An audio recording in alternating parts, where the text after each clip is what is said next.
Foi ele quem curou as minhas pernas, pai, disse o filho cadeirante do milionário arrogante apontando para o menino de rua que estava a lavar carros. O milionário gritou: sai daqui, miúdo, atirando moedas para o chão na direção do menino de rua. Mas dias depois, ao ver o seu filho cadeirante a andar normalmente, desfez-se em lágrimas. Antes de começar, deixe o seu gosto, subscreva o canal e comente de onde nos está a assistir. Léo acordou com o barulho dos caminhões que passavam na avenida. O sol ainda não tinha nascido completamente, mas ele já estava de pé enrolado num cartão que servia como cobertor. Aos 8 anos, o menino conhecia bem a rotina das ruas. Sabia que os primeiros motoristas do dia eram os mais apressados e os que menos paravam para o deixar lavar os carros, mas tinha de tentar. Pegou no balde velho que guardava atrás de um caixote do lixo e caminhou até ao posto de gasolina 2 quarteirões adiante. O frentista, um homem de meia-idade chamado Jorge, já o conhecia e permitia que ele enchesse o balde uma vez por dia. Não era generosidade, era apenas indiferença. Jorge nem olhava para Léo quando ele se aproximava da torneira. O menino voltou para o seu ponto, em frente ao shopping luxuoso que abria às 10 da manhã. Ali, os carros eram melhores e alguns motoristas pagavam até 5 euros por uma lavagem rápida. Léo posicionou-se na calçada, segurando o pano úmido e esperando. A fome apertava, mas ele estava acostumado. Havia aprendido que reclamar não adiantava nada. Faziam 6 meses desde o incêndio. Léo ainda se lembrava do cheiro do fumo dos gritos da mãe a tentar tirá-lo de dentro da barraca. O seu pai tinha entrado para salvar a irmã mais nova, mas nenhum dos dois saiu. Léo escapou porque estava a brincar do lado de fora quando o fogo começou. Uma vizinha levou-o para a casa dela naquela noite, mas no dia seguinte disse que não podia ficar com ele. Tinha 5 filhos e mal conseguia alimentar a própria família. Foi assim que Léo acabou na rua sem documentos, sem parentes que o quisessem, sem ninguém que se importasse se ele vivesse ou morresse. No começo, ele chorava todas as noites. Depois, aprendeu que chorar não trazia comida nem espantava o frio. Então, parou de chorar e começou a trabalhar. O primeiro carro parou perto das 8 da manhã. Era um sedã velho com a chapa amassada. O motorista, um senhor de cabelos brancos, acenou para Léo. Quanto é que cobras, miúdo? 3 euros, senhor. O homem concordou com a cabeça e Léo começou a trabalhar. Esfregou o capô, limpou os vidros, passou o pano nas laterais. O carro não ficou a brilhar, mas ficou melhor do que estava. O senhor entregou 5 euros e disse para ele ficar com o troco. Léo agradeceu e guardou as moedas no bolso rasgado dos calções. Até ao meio-dia ele tinha lavado mais 7 carros e juntado 22 euros. Dava para comprar comida e ainda sobrava um pouco. Léo atravessou a rua e entrou na padaria pequena que ficava na esquina. A dona, uma mulher robusta chamada Sônia, sempre o atendia com um misto de pena e irritação. Quero 2 pães e um sumo, dona Sônia. Vai sujar a minha loja toda, miúdo. Fica ali fora que eu trago. Léo esperou na calçada. Sônia trouxe os pães num saco e o sumo num pacotinho. Ele pagou e saiu andando comendo devagar para fazer durar. O sumo era de pacotinho barato, mas era gelado e doce. Os pães estavam duros, provavelmente eram do dia anterior, mas para Léo estava bom. À tarde o movimento aumentou. As pessoas começaram a chegar ao shopping e os estacionamentos ficaram cheios. Léo movimentava-se entre os carros, oferecendo os seus serviços. Alguns motoristas ignoravam-no, outros afastavam-no com gestos bruscos. Uma mulher chegou a gritar que ele estava a sujar o carro dela apenas por ficar perto, mas alguns aceitavam, e ele conseguiu lavar mais 5 carros até ao fim da tarde. Quando o sol começou a pôr-se, Léo voltou para o seu lugar atrás do caixote do lixo. Contou o dinheiro do dia, 38 euros. Era um bom dia. Ele guardou 20 euros num buraco que tinha cavado no chão coberto por uma pedra. O resto ficou no bolso para o dia seguinte. Naquela noite, antes de dormir, Léo fez o que fazia todas as noites, juntou as mãos e conversou baixinho. Não era bem uma conversa. Era mais como se ele estivesse a falar sozinho. Mas ele sabia que alguém estava a ouvir. A sua mãe tinha ensinado isso antes de morrer. Dizia que sempre havia alguém a cuidar deles mesmo quando parecia que estavam sozinhos. Obrigado pela comida de hoje. Ajuda-me amanhã também e cuida da minha mãe, do meu pai e da minha irmã aí em cima. Amém. Léo enrolou-se no cartão e fechou os olhos. O barulho da avenida continuava, mas ele já estava acostumado. Em poucos minutos adormeceu. Na manhã seguinte tudo começou diferente. Léo estava no seu ponto à espera dos carros quando uma BMW preta e reluzente parou mesmo em frente ao shopping. O carro era tão bonito que parecia irreal, como se tivesse saído de uma revista. Léo aproximou-se animado. Lavo o seu carro, senhor. Só 5 euros. A porta do motorista abriu-se e um homem alto de fato cinzento impecável e óculos escuros saiu do veículo. Ele olhou para Léo com uma expressão de nojo. Sai daqui, miúdo. Não toques no meu carro. Léo deu um passo para trás, mas insistiu. Eu não vou estragar nada, senhor. Lavo bem. Pode perguntar ao pessoal aqui. O homem abriu a carteira e atirou algumas moedas para o chão à frente de Léo. Pega isto e desaparece. Não quero gente como tu perto do meu carro. As moedas rolaram pela calçada e Léo sentiu o rosto a aquecer. Não era a primeira vez que alguém o tratava assim, mas ainda doía. Ele abaixou-se para pegar nas moedas quando ouviu uma voz vinda de dentro do carro. Pai, por que fizeste isso? Léo olhou para trás e viu um menino na cadeira de rodas a ser ajudado por um homem mais velho que devia ser o motorista. O rapaz tinha uns 10 anos, cabelos castanhos e olhos grandes que olhavam para Léo com uma expressão que o menino de rua não conseguiu identificar. Era curiosidade e tristeza. Não é da tua conta, Samuel. Martim põe o menino na cadeira e vamos embora. O motorista, um senhor de uns 60 anos com um rosto bondoso, terminou de acomodar o rapaz na cadeira de rodas e empurrou-o em direção à entrada do shopping. Samuel não parou de olhar para Léo até desaparecer pelas portas automáticas. Léo juntou as moedas do chão. Eram apenas 2 euros em moedas. Ele guardou-as no bolso e voltou para o seu lugar sentindo um aperto no peito. Não era por causa do dinheiro, era por causa do jeito que aquele homem tinha olhado para ele como se ele fosse lixo. Os dias seguintes foram normais. Léo continuou a lavar carros, a juntar dinheiro, a comer o mínimo possível para fazer o dinheiro durar. De vez em quando via a BMW preta passar, mas o homem nunca mais parou ali. Até que uma semana depois o carro voltou, mas dessa vez quem estava dentro era apenas o menino da cadeira de rodas e o motorista. O Sr. Martim estacionou o carro longe do shopping e ficou a conversar com Samuel dentro do veículo. Léo não prestou muita atenção. Estava ocupado a lavar um Opel Corsa branco. Quando terminou e recebeu o pagamento, sentiu alguém a olhar para ele. Era Samuel, que tinha pedido ao Sr. Martim para empurrar a cadeira até perto de onde Léo estava. Olá? Léo limpou as mãos no pano e respondeu sem jeito. Olá, como te chamas? Léo, eu sou Samuel. Aquele dia o meu pai foi grosseiro contigo. Desculpa. Léo não sabia o que dizer. Ninguém nunca lhe tinha pedido desculpas antes. Tudo bem. Samuel olhou para baixo para as próprias pernas e depois de volta para Léo. Tu moras na rua? Moro. Os teus pais morreram. Samuel ficou em silêncio por um momento. O Sr. Martim, que estava parado atrás da cadeira, também não disse nada. Quantos anos tens? 8. Eu tenho 10. Não consigo andar desde os 7. Foi um acidente de carro. A minha mãe morreu no acidente. Léo olhou para as pernas finas de Samuel, cobertas por umas calças de fato de treino caras. Não sabia o que dizer, então apenas acenou com a cabeça. O Sr. Martim aproximou-se e colocou a mão no ombro de Samuel. Menino Samuel, o seu pai não pode saber que viemos aqui.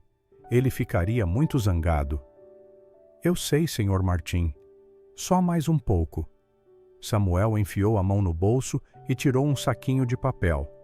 Trouxe isto para ti. São 2 sanduíches e um sumo da padaria boa perto da minha casa. Léo olhou para o saquinho desconfiado.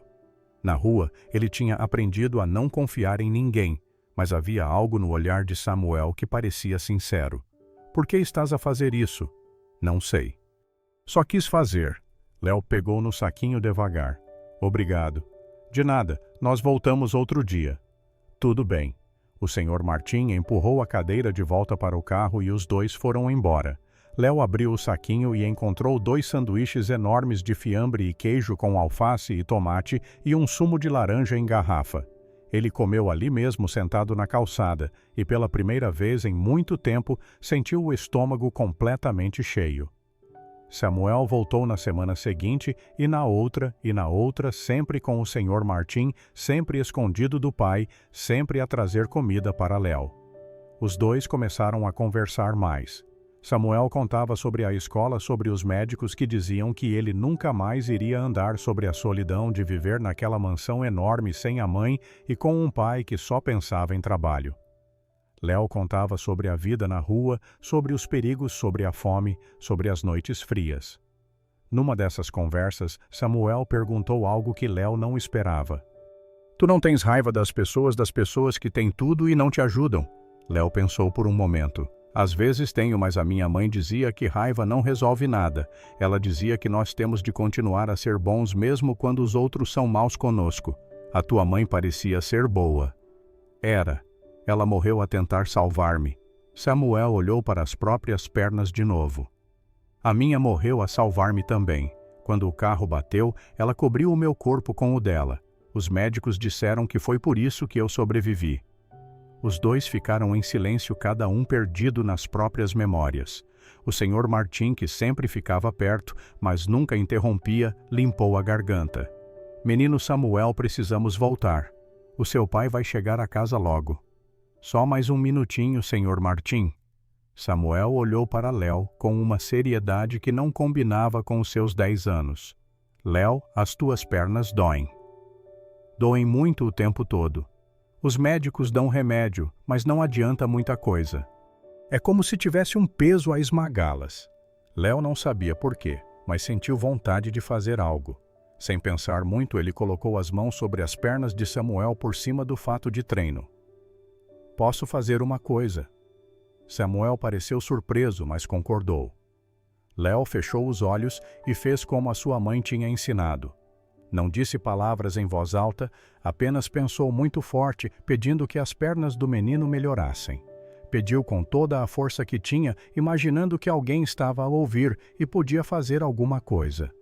Quando abriu os olhos, Samuel estava a olhar para ele com uma expressão estranha. O que fizeste? Nada. Só pedi para tu melhorares. O Sr. Martim também estava a olhar para Léo de um jeito diferente, mas não disse nada. Eles despediram-se e foram embora, deixando Léo sozinho na calçada. Naquela noite, Samuel estava deitado na cama enorme do seu quarto, a olhar para o teto. A casa era silenciosa demais. O seu pai tinha chegado tarde e nem tinha ido vê-lo. Era sempre assim. Desde que a mãe morreu, Roberto mergulhou no trabalho e praticamente esqueceu que tinha um filho. Samuel estava quase a dormir quando sentiu algo diferente, um formigueiro nas pernas. Era fraco, quase imperceptível, mas estava ali. Ele assustou-se e tentou mexer os dedos dos pés. Nada aconteceu, mas o formigueiro continuou. Samuel chamou a enfermeira que dormia no quarto ao lado.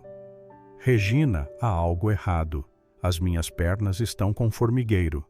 Regina, uma mulher de 40 anos que cuidava de Samuel desde o acidente, aproximou-se e examinou as pernas dele. Estás a sentir as pernas? Acho que sim, está com formigueiro. Vou chamar o doutor amanhã cedo. Pode ser reação ao remédio novo. Mas Samuel sabia que não era o remédio. Era algo que tinha acontecido quando aquele menino de rua colocou as mãos nas pernas dele. Na manhã seguinte, o Dr. Henrique, o neurologista que acompanhava Samuel desde o acidente, fez uma série de exames. Ele pressionou as pernas do menino com objetos pontiagudos quentes e frios. Samuel reagiu a todos. Isso é impossível. Os seus nervos estavam completamente danificados. Os exames mostravam isso. Mas estou a sentir, doutor. Vou pedir uma ressonância nova. Preciso ver o que está a acontecer. Roberto foi informado da situação no trabalho e largou tudo para voltar para casa. Ele entrou no quarto de Samuel como um furacão a gritar com a enfermeira e com o médico exigindo explicações. Quando finalmente se acalmou e olhou para o filho Samuel, disse algo que o apanhou de surpresa. Pai, eu vou voltar a andar. Não digas disparates, Samuel. Os médicos já explicaram que isso não vai acontecer. Vai sim, eu sei que vai. Roberto olhou para o filho com uma mistura de pena e irritação. Não suportava ver Samuel a iludir-se com esperanças impossíveis, mas ao mesmo tempo uma parte dele queria acreditar. Queria acreditar que o filho podia curar-se, que a vida podia voltar a ser como era antes do acidente. Os dias seguintes foram intensos. Samuel fez todos os exames que o Dr. Henrique pediu. As ressonâncias mostravam algo que os médicos não conseguiam explicar. Os nervos que estavam danificados pareciam estar a regenerar-se. Era lento, mas estava a acontecer.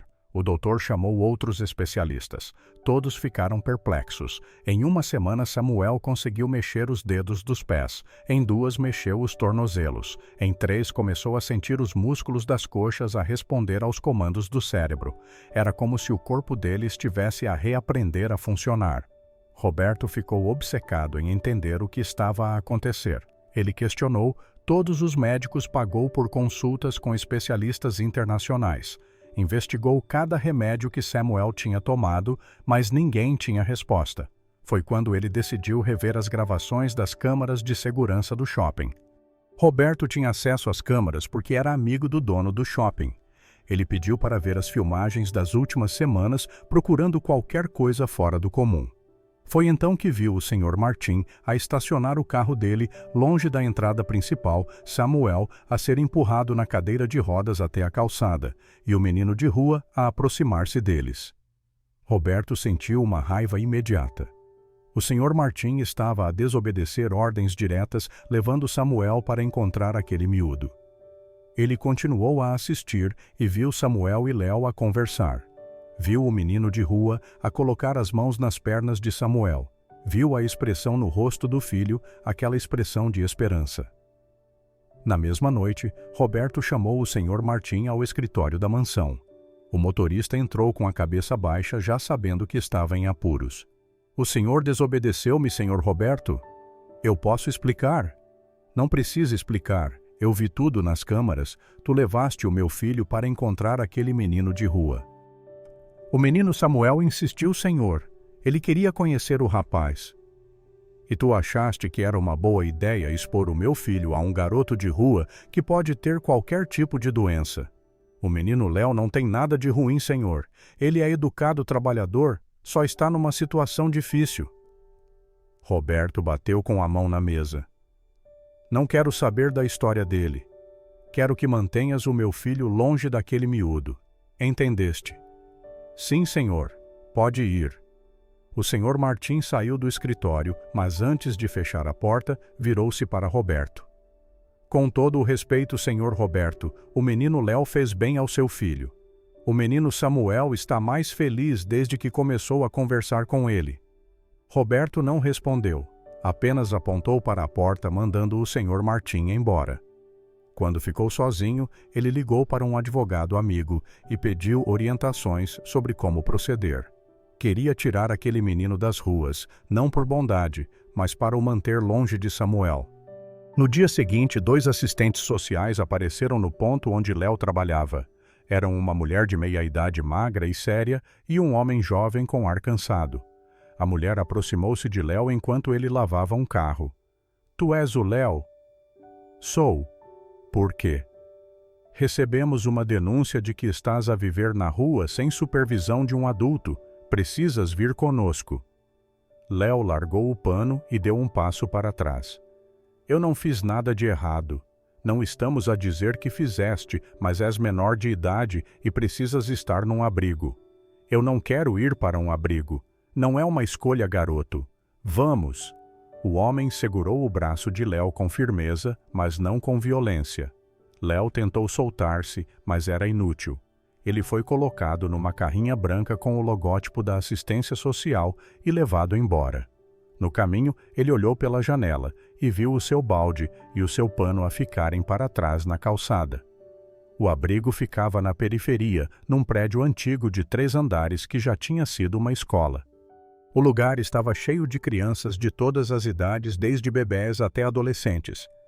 Léo foi levado para uma sala onde uma mulher de uns 50 anos, com cabelos presos num coque apertado e olhos frios, o esperava. Tu és o Léo. Sou eu. Sou Marta Souza, diretora deste abrigo. Aqui vais ter um lugar para dormir, comida e regras. Muitas regras. Se desobedeceres, vais ter consequências. Entendeste? Entendi. Ótimo. A monitora vai levar-te para o dormitório e dar-te roupas limpas. Amanhã começas a rotina com as outras crianças. Léo foi levado para um dormitório no 2º andar, onde havia 12 camas de beliche espremidas num espaço que deveria comportar no máximo 6. As paredes estavam descascadas e tinha um cheiro forte a mofo. Uma monitora entregou-lhe um conjunto de roupas velhas e rasgadas e apontou para uma cama de beliche no canto. Esse é o teu. Tu divides com o Pedro. Ele dorme em cima. O banho é às 6 da manhã. O pequeno almoço às 7, o almoço ao meio-dia, o jantar às 6 da tarde. Não podes sair do abrigo sem autorização. Não podes brigar com as outras crianças. Não podes roubar comida da cozinha. E se eu quiser sair? Não podes. Está sob custódia do Estado agora. Léo sentou-se na cama, que era apenas um colchão fino sobre uma grade de ferro. Algumas crianças no dormitório olharam para ele com curiosidade, outras nem ligaram. Um menino de uns 7 anos, com ar de poucos amigos, aproximou-se. Tu és novo aqui? Sou. Eu sou o Pedro, durmo em cima de ti. Bem-vindo ao inferno. Léo não respondeu, apenas deitou-se na cama e olhou para o teto. Pela primeira vez desde que tinha ido para as ruas, ele sentiu vontade de chorar. Não era pela falta de liberdade ou pelas condições do lugar. Era porque ele não ia poder ver Samuel de novo. Enquanto isso, na mansão dos Almeida, Samuel percebeu que Léo tinha desaparecido. Ele implorou ao Sr. Martim para levá-lo até ao shopping, mas o motorista disse que tinha ordens expressas de Roberto para não fazer isso. Samuel ficou desesperado. Ele sabia que o pai tinha algo a ver com o desaparecimento de Léo. Tu fizeste alguma coisa com ele, não foi? Roberto estava no escritório a rever contratos quando Samuel entrou na cadeira de rodas, empurrando as rodas com força. O menino tinha lágrimas nos olhos. Não sei do que estás a falar. O Léo desapareceu e eu sei que foste tu. Eu apenas pedi para o tirarem das ruas. Agora ele está num lugar seguro. Tu não tinhas direito de fazer isso. Eu tenho todos os direitos. Sou teu pai e estou a proteger-te. Proteger-me de que o Léo é meu amigo. Ele é um menino de rua que tu mal conheces. Amanhã já te esquecerás dele. Samuel olhou para o pai com uma expressão que Roberto nunca tinha visto antes. Era ódio puro. Eu odeio-te tanto. Samuel saiu do escritório empurrando a cadeira com tanta força que quase bateu na porta. Roberto ficou parado, sentindo um aperto no peito, mas sacudiu a cabeça e voltou para os contratos. Samuel iria superar aquilo. Era só questão de tempo. No abrigo, Léo conheceu as outras crianças. Havia de tudo ali. Crianças abandonadas pelos pais, crianças retiradas de lares violentos, crianças órfãs como ele. Entre elas estava Ana, uma menina de 6 anos com cabelos encaracolados e olhos enormes. Ela tinha uma doença no coração e estava sempre cansada, sempre pálida. As outras crianças evitavam-na porque tinham medo que ela morresse de repente. Léo aproximou-se de Ana no 2º dia no abrigo. Ela estava sentada sozinha no pátio a desenhar no chão com um pauzinho. Posso sentar aqui? Ana olhou para ele desconfiada, mas concordou. Léo sentou-se ao lado dela e ficou em silêncio por um tempo. Tu desenhas bem. Obrigada. Eu gosto de desenhar, mas não tenho papel nem lápis. Porque está sempre sozinha. As outras crianças têm medo de mim, acham que eu vou morrer. Tu vais. Ana encolheu os ombros. Os médicos disseram que sim, se eu não conseguir um coração novo. Mas tem muita gente na fila e eu sou pequena. Não vou conseguir a tempo. Léo olhou para a menina e sentiu uma dor no peito. Ela era tão pequena, tão frágil. Sem pensar muito, ele colocou a mão sobre o peito dela, sobre o coração. Posso fazer uma coisa. Podes. Léo fechou os olhos e fez como a sua mãe tinha ensinado. Pediu com toda a força que tinha para que Ana melhorasse, para que o coração dela ficasse forte. Quando abriu os olhos, Ana estava a olhar para ele com curiosidade. O que fizeste? Nada. Só pedi para tu melhorares. Para quem? Para quem cuida de nós. Ana sorriu pela primeira vez. Tu és diferente dos outros. Tu também. Os dois tornaram-se amigos. Léo protegia Ana das outras crianças que implicavam com ela. E Ana partilhava com ele os pequenos tesouros que encontrava no abrigo, como um pedaço de giz colorido ou uma revista velha. Mesmo dentro daquele lugar horrível, eles encontraram conforto um no outro. Enquanto isso, a vida de Roberto começou a desmoronar. A sua empresa, que valia milhões, começou a enfrentar problemas. Ações caíram a pique no mercado. Contratos foram cancelados. Fornecedores começaram a cobrar dívidas antigas. Roberto não entendia o que estava a acontecer. Ele convocou reuniões urgentes com a sua equipa, contratou consultores, mas ninguém conseguia identificar a origem do problema. Foi o seu contabilista, um homem sério chamado Gilberto, que trouxe a notícia devastadora.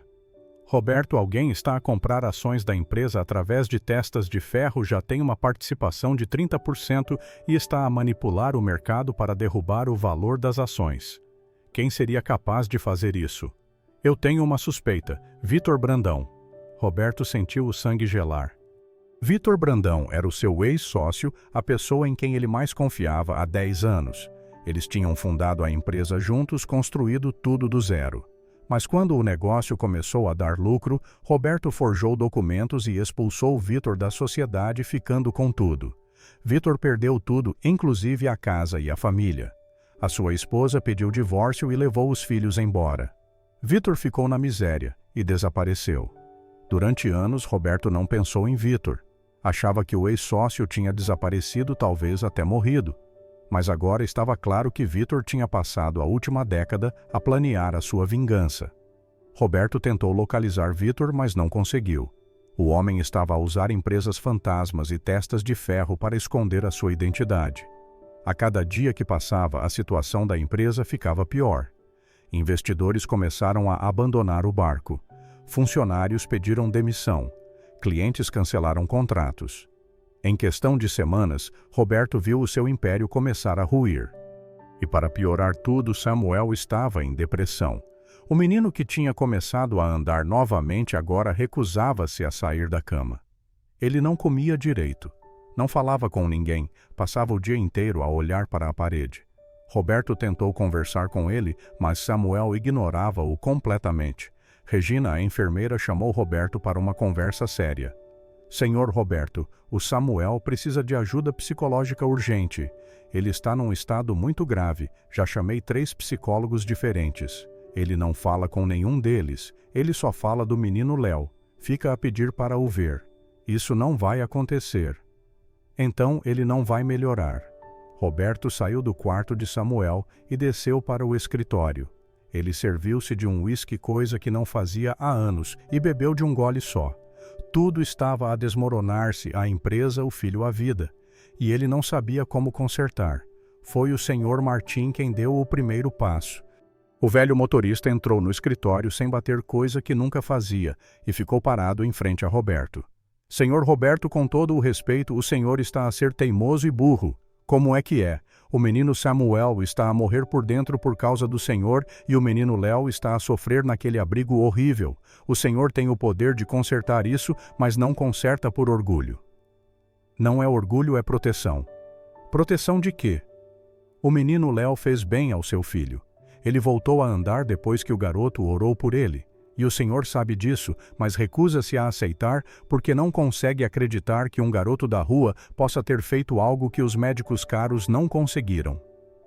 Roberto olhou para o Sr. Martim, pronto para o despedir na hora, mas as palavras não saíram, porque no fundo ele sabia que o motorista estava certo. Onde ele está? no abrigo da periferia. A diretora é uma mulher horrível chamada Marta Souza. Ela desvia metade das doações que chegam lá e deixa as crianças a passar necessidade. Como sabes disso? Porque eu pesquisei senhor diferente do senhor que só manda fazer as coisas sem se importar com as consequências. Roberto queria gritar com o senhor Martim, mas não conseguiu. Ele apenas acenou para o motorista sair e ficou sozinho com os seus pensamentos.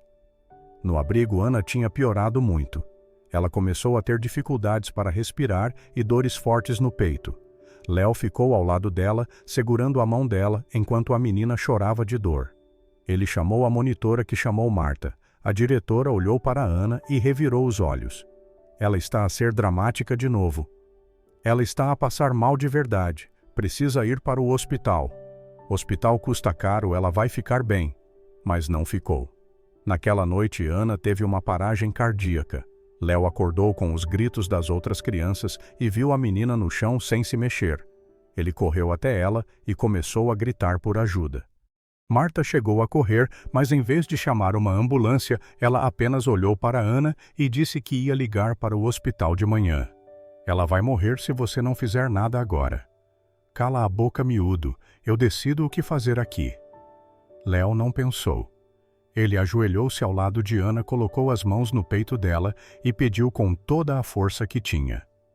Pediu como nunca tinha pedido antes, sentindo lágrimas a escorrer pelo rosto.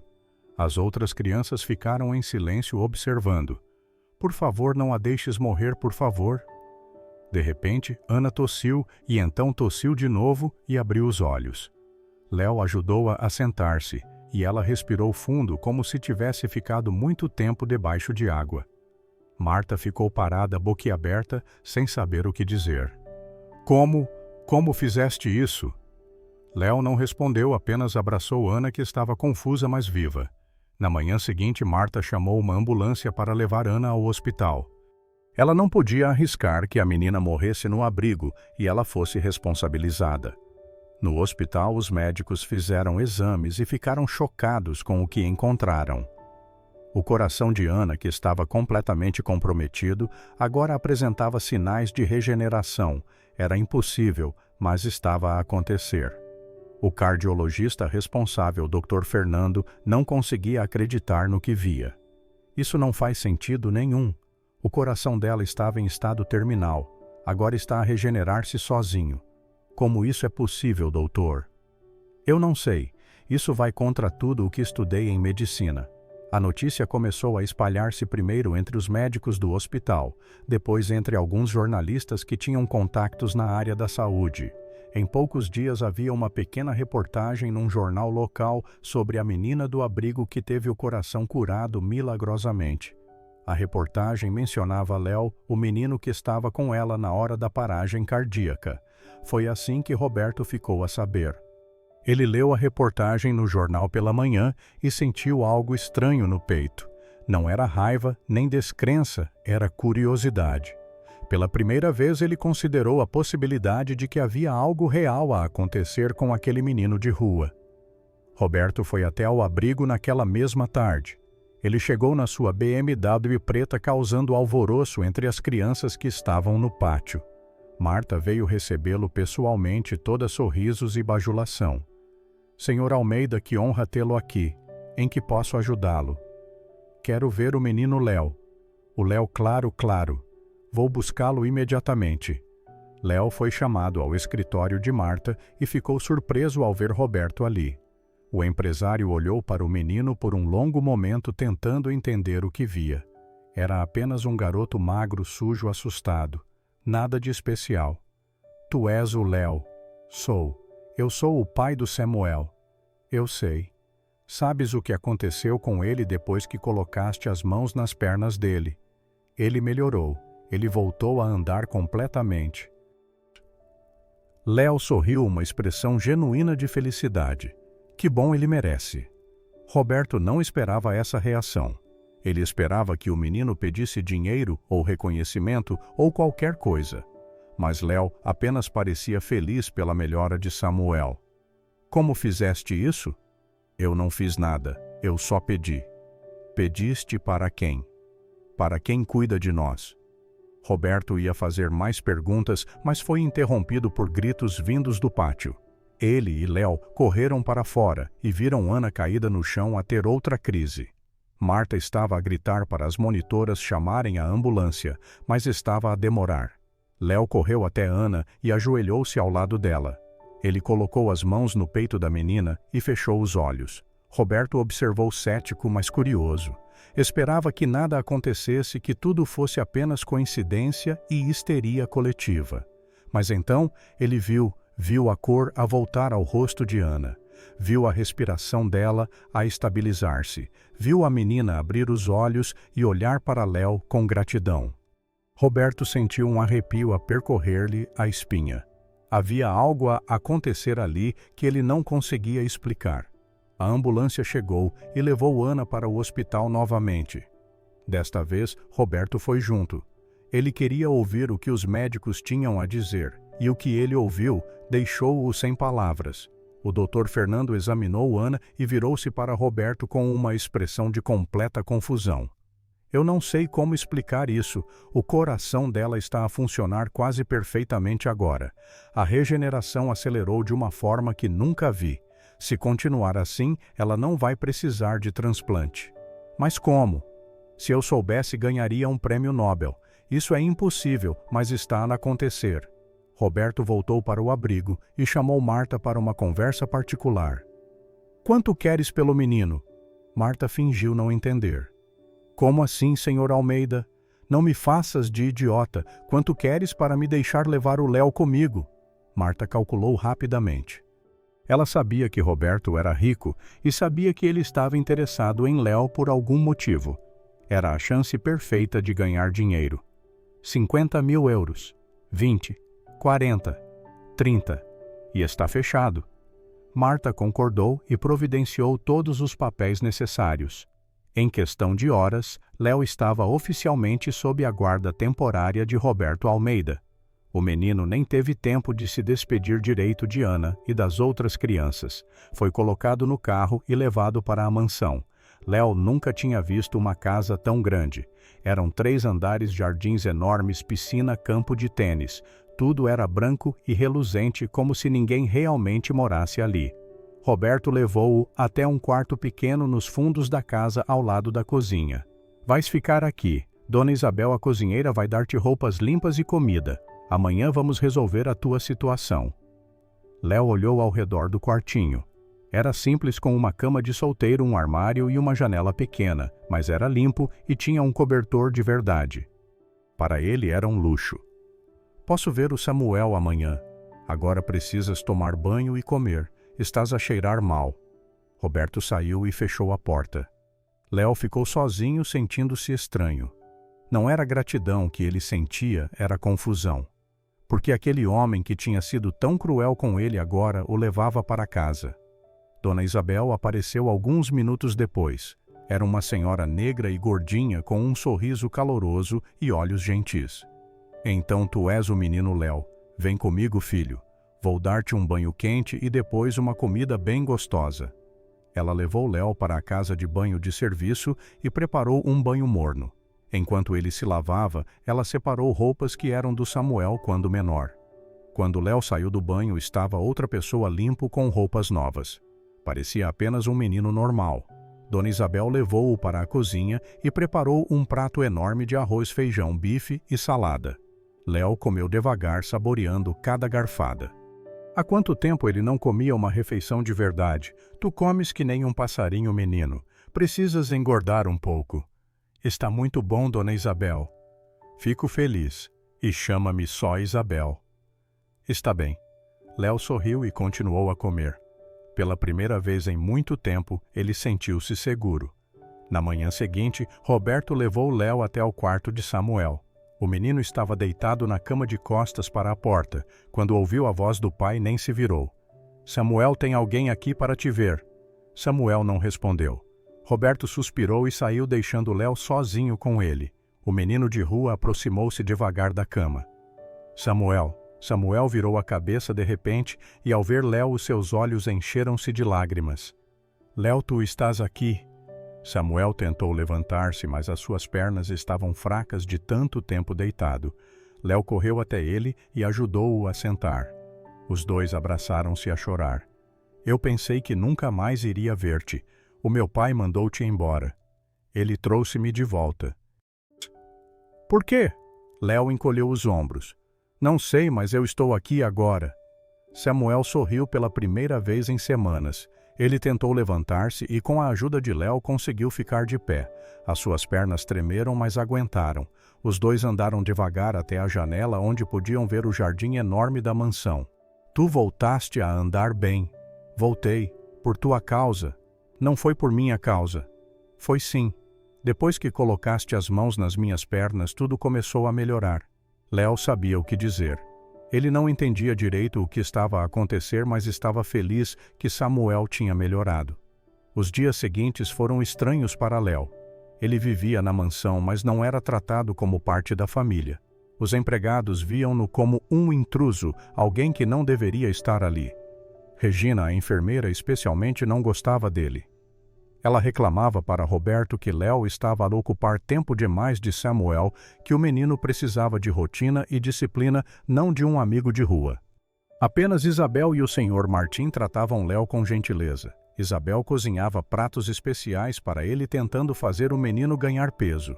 O Sr. Martim conversava com ele sobre a vida, sobre o que ele queria ser quando crescesse. Eram os únicos momentos em que Léo se sentia realmente bem-vindo naquela casa. Roberto continuava distante.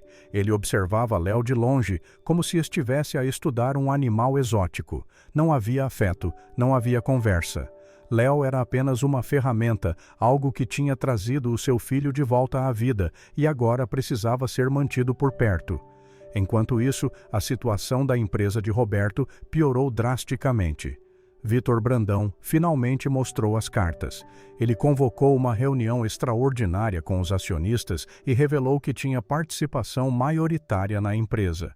Roberto foi destituído do cargo de presidente e expulso da própria companhia que tinha fundado. A notícia saiu em todos os jornais. Roberto Almeida, o empresário arrogante e bem-sucedido, tinha perdido tudo. As contas bancárias foram bloqueadas, os bens foram penhorados, a mansão estava prestes a ser tomada pelos credores. Roberto estava falido. Foi nesse momento de desespero que ele recebeu uma ligação. Era um número desconhecido. Olá, Roberto. Sou eu, Vitor. Roberto sentiu uma mistura de raiva e desespero. O que queres? Quero que sintas o que eu senti quando tu me tiraste tudo. Quero que percas tudo como eu perdi. Vitor, Cala a boca. Tu não mereces falar. Eu passei 10 anos a planear isto. 10 anos a construir de volta o que tu destruíste só para poder destruir-te. E sabes o que é melhor? Tu mereces cada segundo disso. Vitor desligou. Roberto ficou a segurar o telefone, sentindo o peso das suas ações finalmente a cair sobre ele. Tudo o que ele tinha feito, todas as pessoas que tinha pisado, todos os atalhos desonestos que tinha tomado tudo, estava a voltar para cobrá-lo. Samuel descobriu sobre a situação financeira do pai através de uma reportagem na televisão. Ele ficou chocado, mas não sentiu pena. Sentiu apenas uma tristeza profunda pela família quebrada que tinha. A situação ficou ainda pior quando Roberto descobriu que Léo tinha desaparecido. O menino tinha saído da mansão sem avisar ninguém e ninguém sabia para onde tinha ido. Roberto ficou desesperado, não porque se importasse com Léo, mas porque não podia perder a única coisa que parecia manter Samuel vivo. Foi o Sr. Martim quem descobriu a verdade. Através de um contacto que tinha com um mecânico que trabalhava na periferia, ele soube que um menino que combinava com a descrição de Léo tinha sido visto a ser colocado numa carrinha preta perto do abrigo onde Ana ainda estava internada. Léo tinha voltado ao abrigo para ver Ana, mas quando chegou lá, foi abordado por 2 homens. Eles colocaram-no na carrinha à força e levaram-no para um armazém abandonado na zona industrial. Lá, ele encontrou Vitor Brandão. Vitor, um homem de uns 45 anos, magro, com cabelos grisalhos e olhos fundos que demonstravam anos de sofrimento. Ele olhou para Léo com uma expressão difícil de decifrar. Tu sabes quem eu sou? Não, senhor. Eu sou Vitor, um homem que Roberto Almeida destruiu, e tu vais ajudar-me a terminar de o destruir. Eu não quero destruir ninguém. Não me importa o que tu queres. Tu vais fazer o que eu mandar.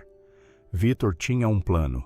Ele queria usar Léo para expor Roberto como um charlatão que explorava uma criança vulnerável. Iria gravar vídeos de Léo a ser forçado a curar pessoas mostrando que tudo era uma farsa. Iria mandar os vídeos para a média e destruir o que restava da reputação de Roberto. Mas havia um problema. Vitor tinha uma cúmplice, e essa cúmplice era Marta. A diretora do abrigo tinha sido paga por Vitor para entregar Léo. Ela recebeu 100 mil euros para facilitar o sequestro, muito mais do que tinha recebido de Roberto. Marta não se importava com o que aconteceria com o menino. Ela só queria o dinheiro. Léo ficou preso no armazém por 3 dias. Vitor gravou vários vídeos sempre mostrando o menino em situações que pareciam manipuladas. Mas havia algo que Vitor não esperava. Léo não reagia com medo ou raiva. Ele permanecia calmo, quase em paz. À noite, Vitor ouvia o menino a conversar sozinho, como se estivesse a falar com alguém invisível. Tu estás a rezar. Léo olhou para Vitor. Estou a pedir ajuda. Para quem? Para quem cuida de nós. Vitor riu, mas era uma risada amarga. Ninguém cuida de nós, garoto. Nós estamos sozinhos neste mundo. Não estamos, não. Sempre tem alguém a cuidar. Vitor sentiu algo estranho no peito. Raiva, tristeza, confusão. Ele virou as costas para Léo e saiu do armazém. Roberto, enquanto isso, estava desesperado. Samuel tinha entrado em pânico ao saber que Léo tinha sido sequestrado e a sua saúde mental estava pior do que nunca. O menino culpava-se. Dizia que era tudo culpa dele por ter insistido em ser amigo de Léo. Roberto tentava consolá-lo, mas não sabia como. Ele nunca tinha sido bom em demonstrar afeto. Foi o Sr. Martim quem finalmente deu a notícia. Senhor Roberto, eu encontrei onde o menino Léo está. Um conhecido meu viu a carrinha e conseguiu rastrear. É um armazém na zona industrial. Roberto não pensou 2 vezes. Ele pegou no carro e foi até lá acompanhado apenas pelo Sr. Martim. Quando chegaram ao armazém, viram 2 seguranças à porta. Roberto desceu do carro e aproximou-se. Eu quero ver Brandão. Quem é você? Roberto Almeida. E se vocês não me deixarem passar, eu chamo a polícia e todos vós sereis presos por sequestro. Os seguranças entreolharam-se e um deles entrou no armazém. Alguns minutos depois, Vitor apareceu à porta.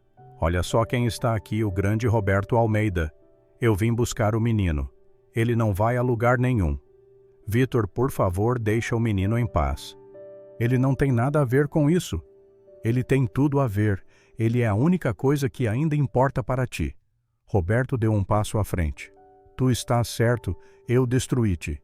Eu tirei-te tudo, e eu fui um canalha, mas o Léo não merece pagar por isso.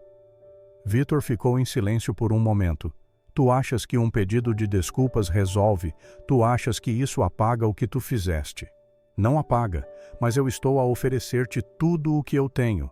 Podes ficar com a mansão, podes ficar com o que sobrou da empresa, podes ficar com tudo, só deixa o menino ir embora. Vitor olhou para Roberto com ódio, mas também com algo parecido com surpresa. Ele nunca imaginou que Roberto seria capaz de se humilhar assim. Antes que Vitor pudesse responder, ouviu-se um grito vindo de dentro do armazém. Era Marta. Ela tinha tentado fugir com o dinheiro pelo fundo do armazém, mas tropeçou num buraco no chão e caiu batendo com a cabeça numa viga de metal. Ela estava a sangrar muito e não se movia. Os seguranças correram até ela, assim como Vitor e Roberto. Marta estava consciente, mas mal conseguia falar. O sangue escorria pelo rosto dela e ela parecia em pânico. Chama uma ambulância, ela vai morrer. Mas antes que alguém fizesse qualquer coisa, Léo apareceu. Ele tinha conseguido soltar-se das cordas que o prendiam e correu até Marta sem hesitar. Colocou as mãos na cabeça dela. O que estás a fazer, garoto? Ela pôs-te aqui. Léo não respondeu, apenas fechou os olhos e fez o que sempre fazia. Pediu. Pediu com toda a força, mesmo sabendo que Marta era uma pessoa má, mesmo sabendo que ela tinha participado do sequestro dele. Todos ficaram em silêncio, observando Vitor Roberto, o Sr. Martim e os seguranças. Ninguém se mexeu e então, lentamente, o sangramento de Marta começou a diminuir. A ferida na cabeça dela parecia estar a fechar-se. Em questão de minutos, ela estava a respirar normalmente e a ferida tinha parado de sangrar. Marta abriu os olhos e olhou para Léo. Lágrimas começaram a escorrer pelo rosto dela. Por que fizeste isso depois de tudo o que eu fiz? Porque todo o mundo merece uma chance. Vitor ficou parado a olhar para a cena. Algo dentro dele quebrou. Ele tinha passado 10 anos a alimentar ódio, a planear vingança, a construir a sua destruição sobre a destruição de outro. E agora estava a ver um menino de 8 anos a demonstrar mais compaixão do que ele tinha demonstrado em toda a sua vida adulta. Roberto também estava em choque. Ele olhou para Léo e finalmente entendeu. Não era sobre milagres físicos. Não era sobre curar doenças. Era sobre algo muito maior. Algo que ele tinha perdido há muito tempo. Era sobre bondade genuína, sobre perdão, sobre amor incondicional. Vitor virou-se para Roberto. Leva o menino embora, Vitor. Eu disse leva-o embora e leva essa mulher para o hospital. Eu vou entregar-me à polícia. Tu não precisas fazer isso. Eu preciso sim, porque se eu não fizer, vou tornar-me igual a ti. E esse menino mostrou-me que eu não quero ser assim. Roberto acenou com a cabeça. Ele ajudou Marta a levantar-se e colocou-a no carro com a ajuda do Sr. Martim. Léo seguiu atrás, mas antes de entrar no carro virou-se para Vitor. O senhor não é uma pessoa ruim. O senhor só está machucado. Vitor não conseguiu responder, apenas viu o carro a afastar-se, levando Léo embora. No caminho para casa, Roberto finalmente conversou com Léo de verdade, não como um objeto de curiosidade, mas como uma pessoa. Léo, eu devo-te um pedido de desculpas. Eu tratei-te mal. Eu usei-te. E eu não tenho desculpa para isso. Léo olhou para Roberto. O senhor pode começar de novo. Toda a gente pode. Eu não sei se consigo. Consegue sim, só precisas querer. Roberto sentiu lágrimas nos olhos pela primeira vez em anos. Ele tinha perdido tudo, mas estava a começar a entender que talvez isso fosse necessário para ele encontrar o que realmente importava. Quando chegaram à mansão, Samuel estava à espera na porta. Ao ver Léo, ele correu e os dois abraçaram-se forte. Roberto observou os dois meninos e sentiu algo quente no peito. Era amor. Amor pelo filho. Amor pelo menino que tinha salvo o seu filho, amor pela chance de recomeçar. Nos dias seguintes, muita coisa mudou.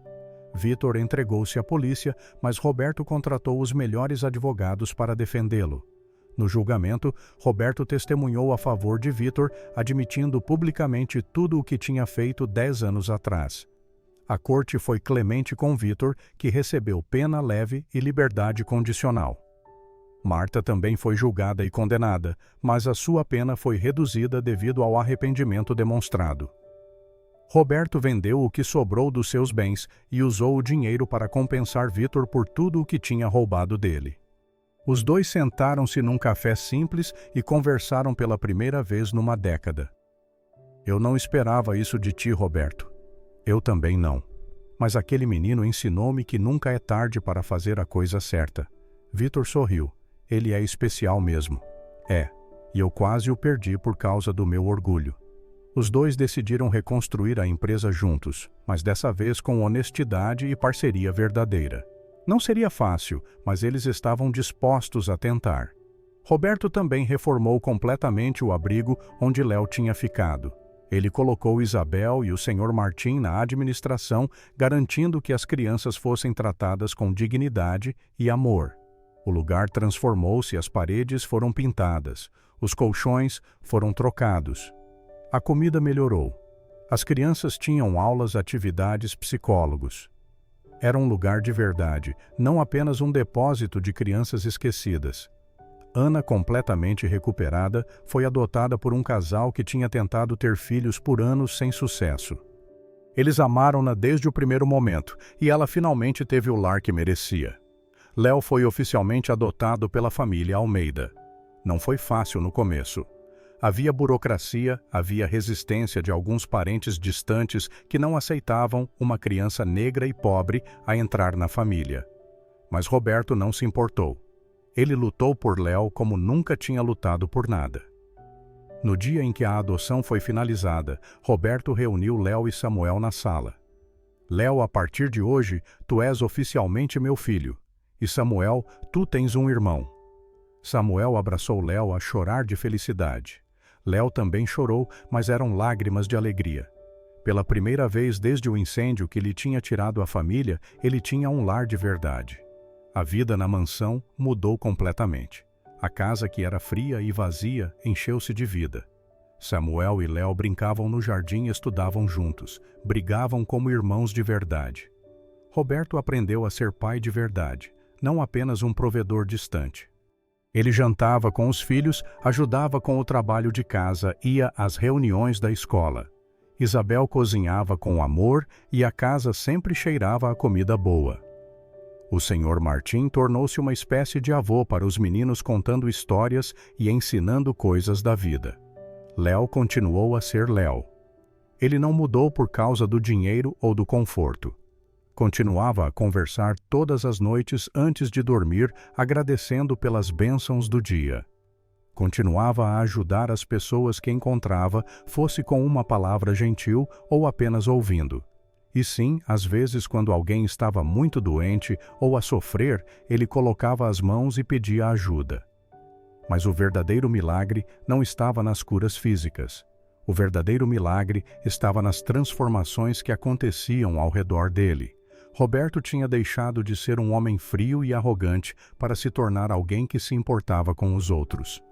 Vitor tinha deixado o ódio para trás e encontrado propósito em ajudar crianças através da fundação que ele e Roberto criaram juntos. Marta, depois de cumprir a sua pena, trabalhou como voluntária no abrigo reformado, dedicando a sua vida a compensar os erros do passado. Samuel cresceu ao lado de Léo e os dois tornaram-se inseparáveis.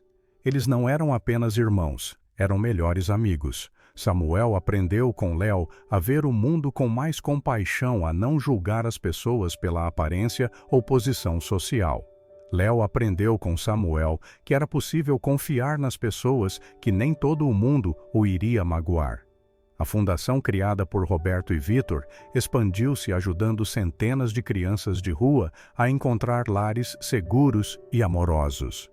Isabel e o Sr. Martim trabalhavam incansavelmente, garantindo que cada criança fosse tratada com a dignidade que merecia. Ana visitava o abrigo regularmente com os seus pais adotivos, levando brinquedos e doces para as outras crianças. Anos depois, quando Léo já era um adolescente, ele foi convidado para falar num evento da fundação. Ele subiu ao palco nervoso e olhou para a plateia cheia de pessoas importantes, jornalistas e empresários. Roberto e Samuel estavam na primeira fila a sorrir com orgulho. Léo começou a falar, a sua voz a tremer um pouco no começo, mas ficando mais firme conforme continuava. Eu não sou especial. Eu sei que algumas pessoas acham que eu sou por causa das coisas que aconteceram, mas a verdade é que eu só faço o que a minha mãe me ensinou. Eu converso, eu peço ajuda, eu acredito que tem alguém a cuidar de nós, e sempre tem. Às vezes a ajuda vem de um jeito que nós não esperamos, como quando o Roberto me tirou das ruas. Na época eu não entendi por que ele estava a fazer aquilo, mas agora eu sei. Era para ele aprender a ser pai de verdade. Era para o Samuel ter um irmão. Era para eu ter uma família de novo. As coisas ruins que acontecem conosco não são castigo. São oportunidades de crescer, de mudar, de nos tornarmos alguém melhor. O Roberto era uma pessoa ruim antes, ele admite isso. O Vitor também era movido pelo ódio. A Marta roubava de crianças, mas eles mudaram. E se eles conseguiram mudar, qualquer um consegue. O verdadeiro milagre não é curar o corpo, é curar o coração.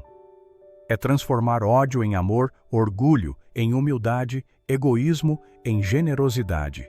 E isso todo o mundo pode fazer se quiser. A plateia ficou em silêncio por um momento e então começou a aplaudir. Roberto limpou as lágrimas dos olhos, orgulhoso do filho que tinha ganhado. Samuel também aplaudia, a gritar palavras de incentivo para o irmão. Depois do evento, a família voltou para casa juntos. No caminho, Samuel e Léo conversavam no banco de trás enquanto Roberto dirigia. Tu foste incrível lá, irmão. Eu estava nervoso demais. Não pareceu. Tu falaste do coração. Roberto olhou pelo retrovisor e viu os dois meninos a conversar e a rir. Sentiu uma paz que nunca tinha sentido antes. A vida não era perfeita ainda, havia desafios ainda, havia momentos difíceis, mas agora ele tinha o que realmente importava. Tinha uma família de verdade construída, não sobre sangue ou dinheiro, mas sobre amor e escolha. Quando chegaram em casa, Isabel tinha preparado o jantar. A mesa estava posta com a comida cheirosa, à espera. Todos se sentaram juntos, a família estranha e maravilhosa que tinha sido formada através de tragédias e milagres. Léo, como sempre fazia, agradeceu pela comida antes de começar a comer. Mas desta vez Roberto e Samuel fizeram o mesmo. Agradeceram pela família, pela segunda chance, pelo amor que tinham encontrado nos lugares mais improváveis. A história de Léo não terminou ali, claro. Ele cresceu, estudou, tornou-se um homem bom. Mas aquele momento, aquela noite simples com a sua família ao redor da mesa, foi quando ele soube com certeza que estava exatamente onde devia estar. Não porque tinha poderes especiais ou porque era diferente dos outros, mas porque tinha encontrado pessoas que o amavam pelo que ele era um menino que tinha perdido tudo e ainda assim não tinha perdido a capacidade de amar. Roberto olhou ao redor da mesa e viu a sua família. O Sr. Martim, que tinha servido fielmente por décadas e agora era parte essencial daquele lar. Isabel, que cozinhava com amor e mantinha a casa a funcionar.